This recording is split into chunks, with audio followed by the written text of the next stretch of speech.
Hi అండి. మీరు వంకాయలో ఒకటి గమనించారా? అది ఇదేనండి. ఈ వంకాయ చూడ్డానికి బావుంది కదా! కానీ కర్రీస్‌లో మాత్రం యూజ్ చేయను. ఎందుకంటే ఇలా ఉంటే వెజిటబుల్స్ కానీ, ఫ్రూట్స్ కానీ తినకూడదని మా అమ్మ మా చిన్నప్పటి నుంచి చెప్తూ ఉండేది. పిల్లలు పుట్టేసాక తినొచ్చంట. పిల్లలు పుట్టకముందు ఇలాంటివి తింటే కమల పిల్లలు పుడతారని మాకు అస్సలు పెట్టేది కాదు. అదే అలవాటు మాకు వచ్చింది. మేము మా పిల్లలకు ఇలాంటివి పెట్టము. మాకు మా చిన్నప్పటి నుంచి చెప్పి చెప్పి ఒక రకమైన భయంలాగా తయారైపోయింది.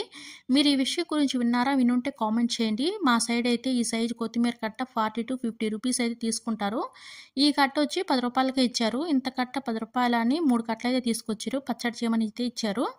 నెక్స్ట్ వీడియో అయితే కొత్తిమీర పచ్చడి వీడియో అయితే పోస్ట్ చేస్తాను. అలాగే చుక్కకూర, పాలకూర తీసుకొచ్చారు. చుక్కకూర, పాలకూర చూడడానికి ఒకేలా అనిపిస్తుంది కదా! వెజిటబుల్స్ ఏమో తీసుకురమ్మంటే తీసుకొచ్చి ఇచ్చేస్తారు కానీ, అవన్నీ సెపరేట్ చేసి స్టోర్ చేసే లోపల మనకు నీరసం అయితే వచ్చేస్తుంది.